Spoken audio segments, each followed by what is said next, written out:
नमस्कार। समसामयिक विषयों पर आपके पसंदीदा कार्यक्रम विशेष में आपका स्वागत है। मैं हूं दीपक डोभाल। शोध पत्रिका द लैंसेट की हालिया रिपोर्ट के मुताबिक भारत स्वास्थ्य सेवाओं की पहुंच और गुणवत्ता के मामले में 195 देशों की सूची में 145वें स्थान पर है। हालांकि इसमें सुधार तो हुआ है, लेकिन सुधार की रफ्तार ज्यादा उत्साहजनक नहीं है। भारत सांस से संबंधित बीमारियों का 32% वैश्विक बोझ उठाता है। दिल की बीमारियां 1990 की तुलना में आज दोगुनी हो गई हैं। आज भी भारत में कुपोषण और खून की कमी से आबादी का एक बड़ा हिस्सा जूझ रहा है। डायबिटीज और दिल की बीमारियां अब ग्रामीण इलाकों के लोगों को भी तेजी से चपेट में ले रही हैं, और इसकी सबसे ज्यादा मार वो लोग झेलते हैं जो गरीब हैं, जिनके पास इलाज के लिए पैसे नहीं हैं। देश की करीब 63% आबादी के पास आज भी किसी भी रूप में हेल्थ प्रोटेक्शन नहीं है। कई परिवार एक बीमारी के इलाज में अपनी जीवन भर की कमाई खर्च कर देते हैं, और कई बार तो बीमारी के चलते कर्ज के बोझ के तले दब जाते हैं।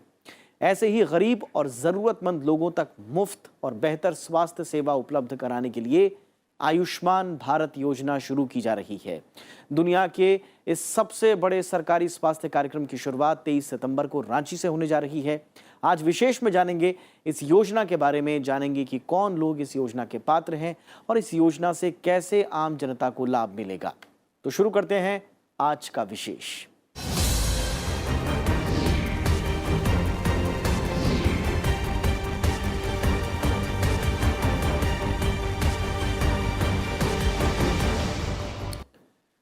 तो भारत में स्वास्थ्य सेवाओं की हालत किसी से छिपी नहीं है। खासकर ग्रामीण इलाकों में बुनियादी ढांचा बदहाल है।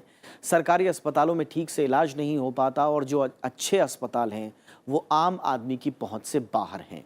सरकार की ओर से तमाम प्रयास तो किए जा रहे हैं, लेकिन बढ़ती आबादी इन प्रयासों की राह में सबसे बड़ी चुनौती है।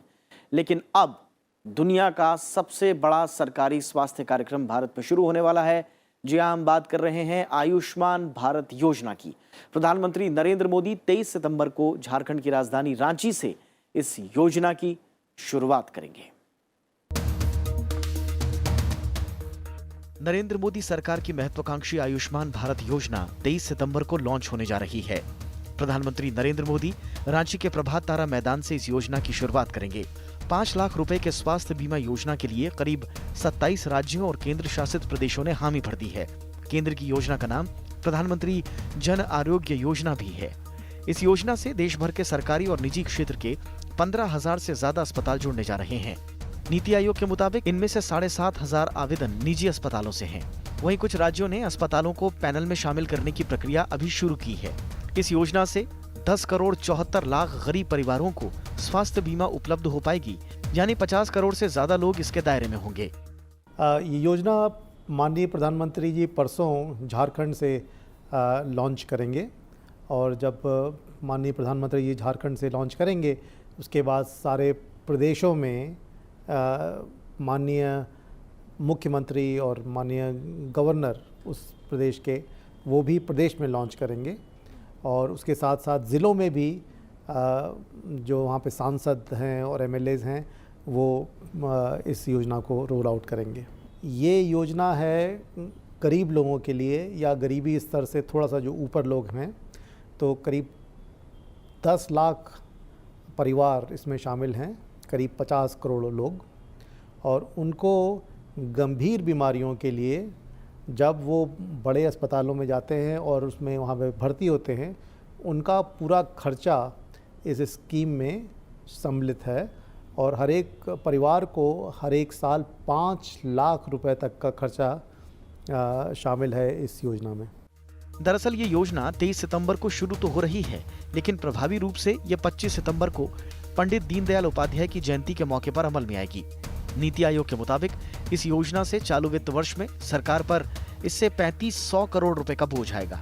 2018-19 के बजट में 2000 करोड़ रुपए का इसके लिए बजट निर्धारित किया गया था। हालांकि कुछ राज्य ऐसे भी हैं जो योजना शुरू करने को लेकर सहमत नहीं हैं, लिहाजा पूर्ण रूप से लागू होने में कुछ और समय लग सकता है।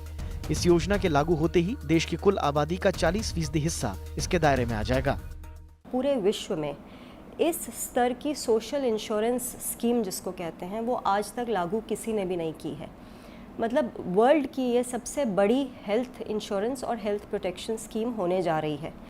इस स्वास्थ्य बीमा योजना को दुनिया का सबसे बड़ा सरकारी स्वास्थ्य कार्यक्रम कहा जा रहा है।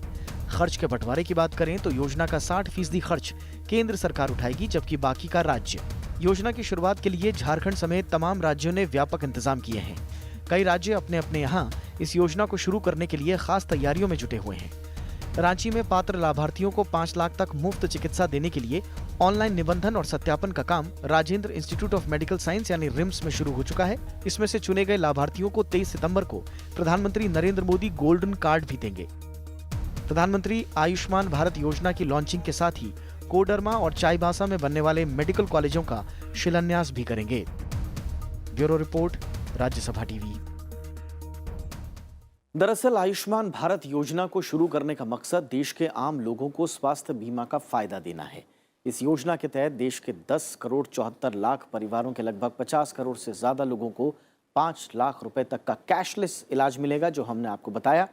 लेकिन इस कार्यक्रम के तहत देश की 40% आबादी को इसके दायरे में आने का भी मौका मिलेगा और ये योजना अस्पताल में भर्ती होने के बाद दूसरे और तीसरे स्तर तक को कवर करेगी। इसके अलावा कई सारी सुविधाएं और लाभ भी इस योजना के तहत मिलेंगे। आइए जानते हैं क्या है आयुष्मान भारत योजना और इससे किस तरह के लाभ मिलने जा रहे हैं।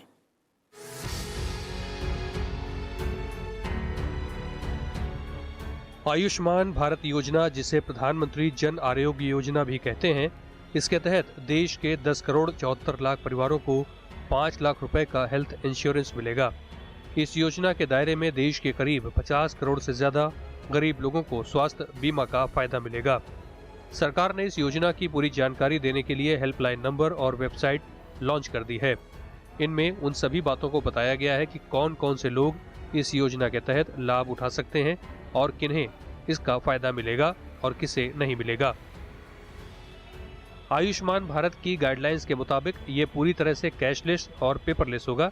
इसके तहत प्राइवेट और सरकारी दोनों ही अस्पतालों में इलाज करवाया जा सकता है। योजना के मुताबिक परिवार चाहे कितना भी बड़ा हो, सभी को फायदा मिलेगा। साथ ही आयुष्मान भारत योजना का लाभ लेने के लिए उम्र की कोई भी सीमा नहीं है। योजना के तहत गरीब और ग्रामीण परिवारों को सामाजिक, आर्थिक और जातीय जनगणना 2011 के हिसाब से चुना गया है। इस योजना में प्रतिवर्ष प्रति परिवार 5 लाख रुपए तक का स्वास्थ्य लाभ लिया जा सकता है। इसके तहत बच्चियों, महिलाओं और वरिष्ठ नागरिकों को प्राथमिकता दी जाएगी। इसमें पहले से मौजूद बीमारियों को भी कवर किया गया है। इस योजना के तहत कोई भी अस्पताल इलाज करने से मना नहीं कर सकता। इसके साथ ही अस्पताल मरीज से किसी भी तरह का अतिरिक्त शुल्क नहीं ले सकता। इस योजना के तहत आने वाले सभी व्यक्ति भारत की किसी भी जगह पर इसका लाभ ले सकते हैं।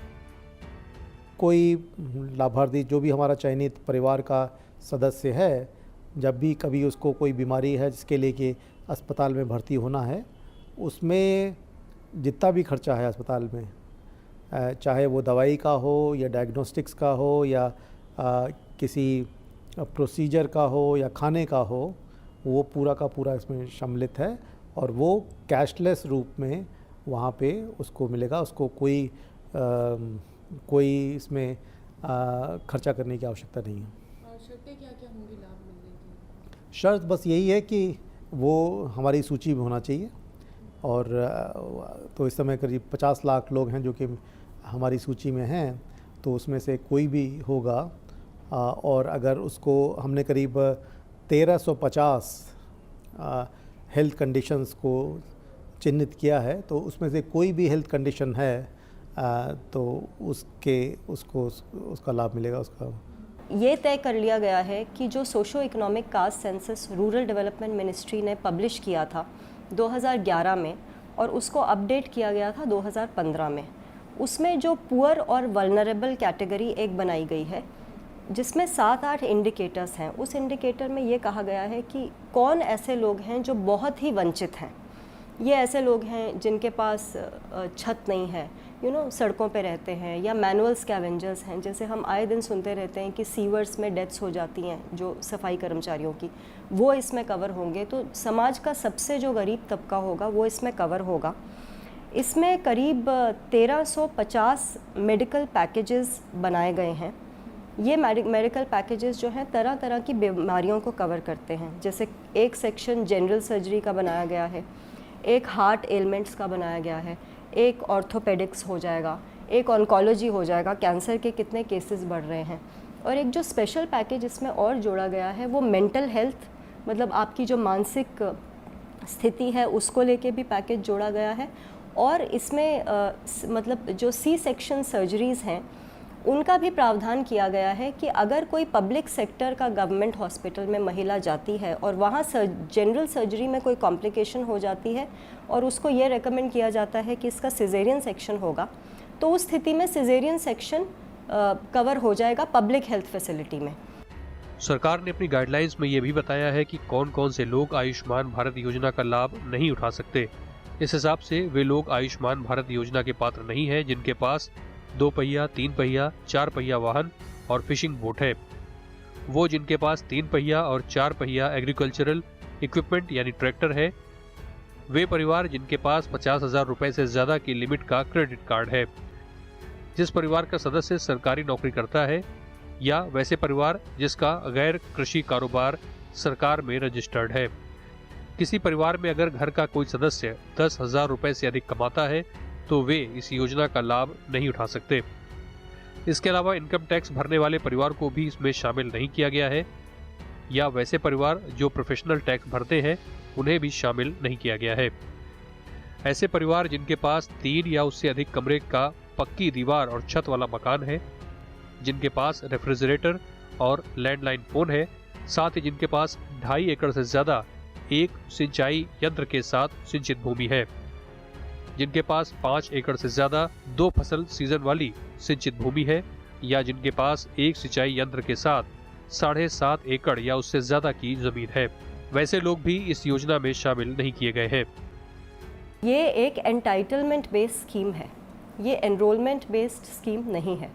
एंटाइटलमेंट बेस्ड स्कीम का मतलब है पहले से ही तय है कि ये 10 करोड़ फैमिलीज़ कौन हैं, इनको आइडेंटिफाई कर लिया गया है ग्राम सभाओं के माध्यम से। इनको बता दिया गया है कि आयुष्मान भारत प्रोजेक्ट के तहत आप लोगों को बेनिफिट मिलने जा रहा है। कोई तीसरा आदमी सड़क पे चलता हुआ इसका बेनिफिट जाके नहीं ले सकता। आप और मैं एंटाइटल नहीं है, सिर्फ समाज का बहुत ही गरीब तबका जिसको डिफ़ाइन किया हुआ है रूरल डेवलपमेंट मिनिस्ट्री के सोशो इकोनॉमिक कास्ट सेंसस में। सरकार ने इस योजना की पूरी जानकारी देने के लिए हेल्पलाइन नंबर और वेबसाइट लॉन्च किया है। सरकार ने www.abnhpm.gov.in नाम से आयुष्मान भारत की वेबसाइट लॉन्च की है। इसमें इस योजना की पूरी जानकारी है।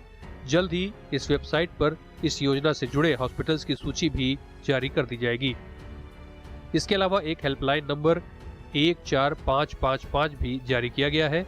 इस पर कॉल कर ये पता लगाया जा सकता है कि आयुष्मान भारत योजना या प्रधानमंत्री जन आरोग्य योजना के तहत वो पात्र हैं या नहीं। इसके अलावा वेबसाइट mera.pmjay.gov.in पर जाकर भी अपना मोबाइल नंबर देकर इसको चेक किया जा सकता है। मोबाइल नंबर डालने के बाद एक OTP आएगा। इस OTP नंबर को वेबसाइट में डालना होगा। फिर आप अपना नाम, mobile number, ration card number और RSBY, URN और अपने प्रदेश का नाम डालकर भी इसे चेक कर सकते हैं कि इसमें आपका नाम जुड़ा है या नहीं। लोगों की मदद के लिए सरकार ने आयुष्मान मित्र भी नियुक्त किए हैं। इस योजना के लाभार्थियों को QR कोड वाले लेटर भी दिए जाएंगे। इसमें उनकी पूरी जानकारी रहेगी। Bureau report, Rajya Sabha TV. और अब बात करते हैं आयुष्मान भारत के तहत मिलने वाली स्वास्थ्य सुविधाओं की। इसमें गरीब और जरूरतमंद लोगों को बीमा कवरेज के साथ ही सस्ते इलाज की भी सुविधा मिलेगी। सरकार का दावा है कि नेशनल हेल्थ प्रोटेक्शन स्कीम के तहत इलाज सेंट्रल गवर्नमेंट हेल्थ स्कीम यानी CGHS के तहत मिलने वाली स्वास्थ्य सुविधाओं से भी सस्ते होंगे।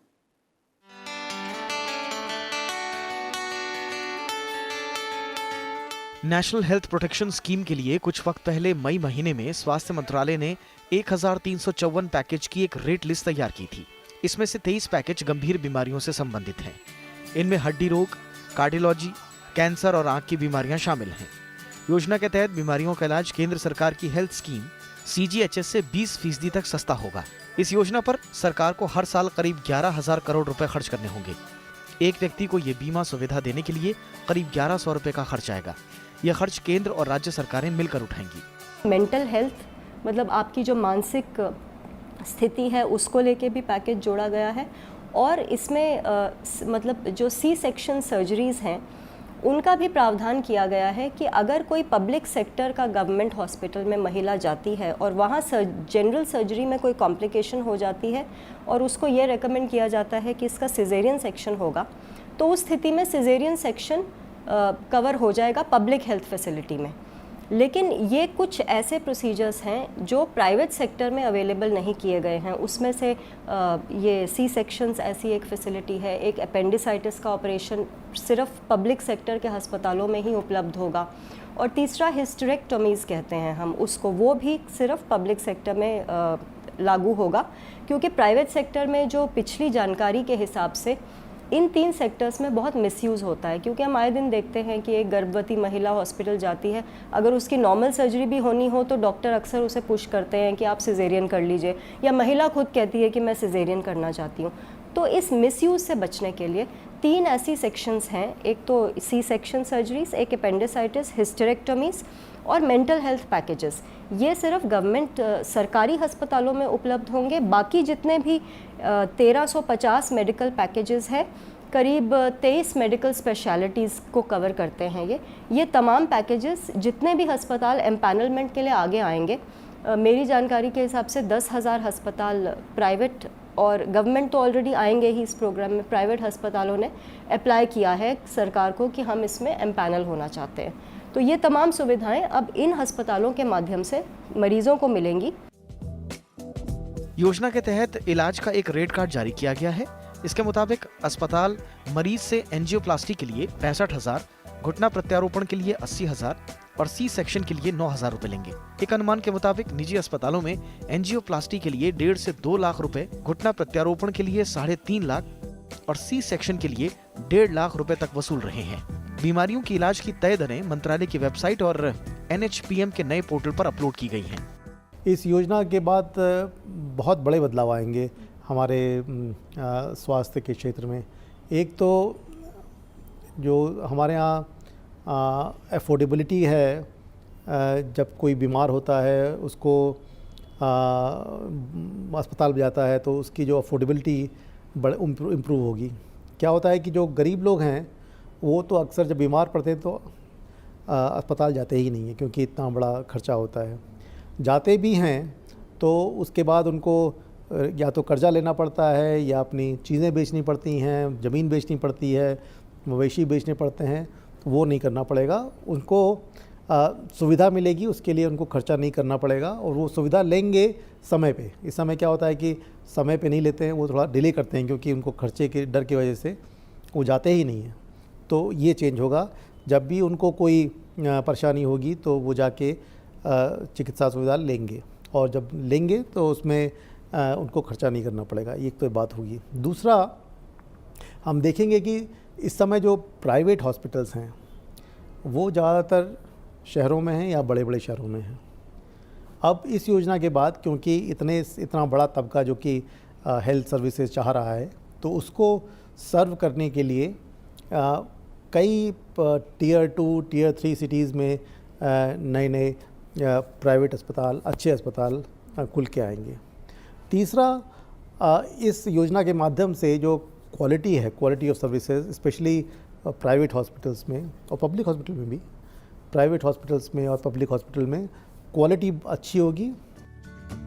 इस योजना के तहत बाईपास सर्जरी के लिए 1,10,000 रुपए, हिप रिप्लेसमेंट के लिए 90,000 रुपए, स्टेंट या कृत्रिम उपकरण के लिए 40,000 रुपए, वॉल्व बदलने पर 1,20,000 रुपए, आर्थोस्कोपी सर्जरी के लिए 20,000, संक्रमित घुटने की सर्जरी के लिए 25,000, सर्वाइकल सर्जरी के लिए 20,000 रुपए तक तय किए गए हैं। सरकार का मानना है कि इस योजना की वजह से इलाज करवाना काफी सस्ता हो जाएगा। लोग इस बीमा पॉलिसी के बाद प्राइवेट अस्पतालों में भी इलाज करा सकेंगे। इसके बाद अस्पतालों को भी अपने रेट कम करने पड़ेंगे। इस योजना में फर्जीवाड़ा रोकने के लिए इसे आधार से लिंक करने की भी योजना है। Bureau report, Rajya Sabha TV. सवाल ये है कि राष्ट्रीय स्वास्थ्य सुरक्षा मिशन की ज़रूरत आखिर क्यों पड़ी? दरअसल स्वास्थ्य सेवाओं के अंतर्राष्ट्रीय मानकों के लिहाज से हमारी स्वास्थ्य सुविधाएं ज़्यादा अच्छी नहीं हैं। हम स्वास्थ्य पर अपनी GDP का 2% से भी कम खर्च करते हैं। लेकिन मौजूदा केंद्र सरकार ने अपनी नई स्वास्थ्य नीति में 2025 तक सार्वजनिक स्वास्थ्य पर GDP का 2.5% खर्च करने का लक्ष्य रखा है। सार्वभौमिक स्वास्थ्य कवरेज इसी कदम का एक हिस्सा है।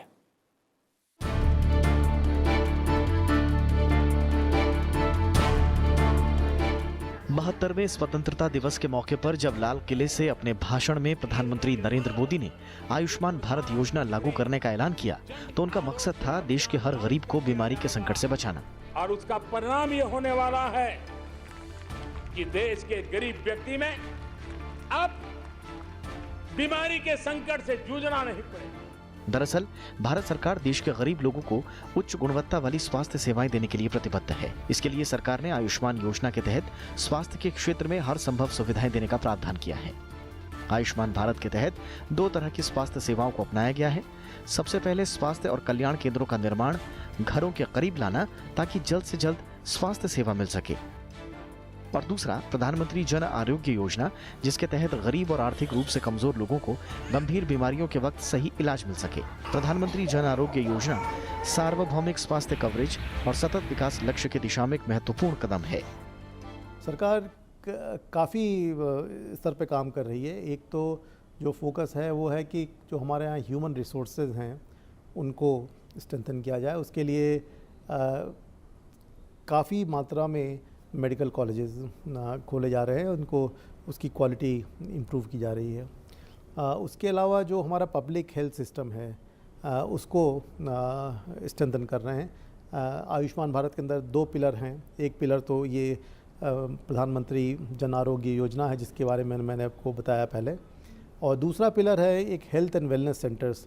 1.5 lakh health and wellness centre बनाए जाएंगे जिसमें कि जो प्रिवेंटिव एंड प्रोमोटिव काम है हेल्थ का उसके बारे में फोकस होगा। इसमें काफ़ी काम किया जा रहा है।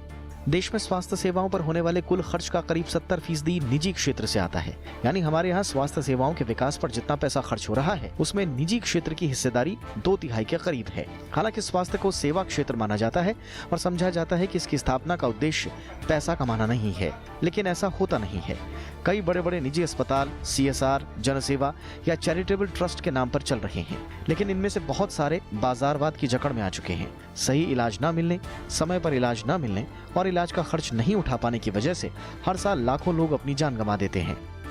देश में आजादी से पहले सर जोसेफ विलियम भोरे की अध्यक्षता में एक समिति बनी। इस समिति ने 1946 में स्वास्थ्य सेवाओं में सुधार के लिए बहुत सारे सुझाव दिए। समिति ने देश के सभी नागरिकों को पूरी तरह से मुफ्त स्वास्थ्य सेवाओं की वकालत की। समिति ने कहा कि लोगों के इलाज की जिम्मेदारी सरकार की है। समिति ने कहा कि सरकार हर 40,000 लोगों की आबादी पर कम से कम एक प्राथमिक स्वास्थ्य केंद्र जरूर बनाए। समिति ने हर 1 लाख की आबादी पर एक 75 बिस्तर वाला अस्पताल, हर 30 प्राथमिक स्वास्थ्य केंद्रों पर 50 बिस्तरों वाला अस्पताल और हर जिला मुख्यालय पर एक 2400 बिस्तर वाला अस्पताल और एक मेडिकल कॉलेज बनाने की सिफारिश की।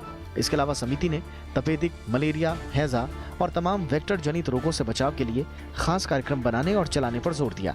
समिति ने कहा कि सरकारी बजट का कम से कम 15% सार्वजनिक स्वास्थ्य कार्यक्रमों पर खर्च होना चाहिए, लेकिन इन सिफारिशों पर आजादी के 70 साल गुजर जाने पर भी पूरी तरह से अमल नहीं हो पाया। पिछले कई सालों में काफ़ी उन्नति की है भारत ने। जैसे कि मैटरनल मोर्टेलिटी रेशियो है वो काफ़ी कम आया है, जिससे जो हमारी MDGs में हम लोगों की जो का टारगेट था उससे अधिक हम लोगों ने अचीव किया है। इस तरह से कई बीमारियां थी जिनका कि इंसिडेंस कम हो गया है, लेकिन हम लोग उस सफलता पे खुश होके बैठ नहीं सकते हैं क्योंकि चैलेंजेस बहुत ज़्यादा हैं। क्योंकि जबकि जो कम्युनिकेबल डिजीज़ हैं वो थोड़ा कम हो रही हैं, अभी भी काफ़ी हैं और गरीब तबके में तो काफ़ी हैं, लेकिन नॉन कम्युनिकेबल डिजीज़ जो कि जैसे कि ब्लड प्रेशर है या हार्ट की डिजीज़ हैं वो सब काफ़ी बढ़ रही हैं। तो उसके लिए काफ़ी हेल्थ सेक्टर को स्ट्रेंथन होने की आवश्यकता है। तीसरा जो रोड एक्सीडेंट्स हैं, इंजरीज़ हैं वो बढ़ रही हैं। तो इस समय हम लोग कहते हैं कि भारत में ट्रिपल बर्डन ऑफ डिजीज़ है। जो कम्युनिकेबल डिजीज़ हैं जो कि इन्फेक्शन से होती हैं वो तो अभी उतनी कम नहीं हुई हैं, कम हुई हैं, लेकिन काफ़ी उनका बर्डन अभी भी काफ़ी है। इसके साथ साथ जो नॉन कम्युनिकेबल डिजीज़ हैं जैसे कि जो लाइफस्टाइल से होती हैं ज़्यादातर, वो बढ़ रही हैं और इंजरीज़ बढ़ रही हैं। तो इन सबको देखने के लिए, एड्रेस करने के लिए हेल्थ सेक्टर को काफ़ी हम लोग को सुदृढ़ करना पड़ेगा।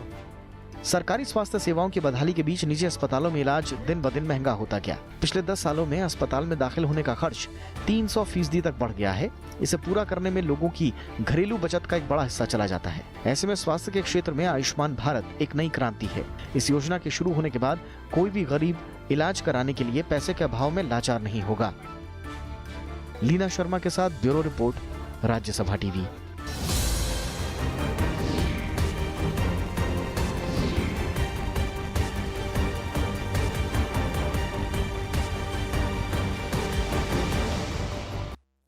तो ये था आज का विशेष, लेकिन आपको याद दिला दें हमारे ये कार्यक्रम आप YouTube पर देखना ना भूलें, जहां पर आपकी प्रतिक्रियाओं का हमें हमेशा इंतजार रहता है। नमस्कार।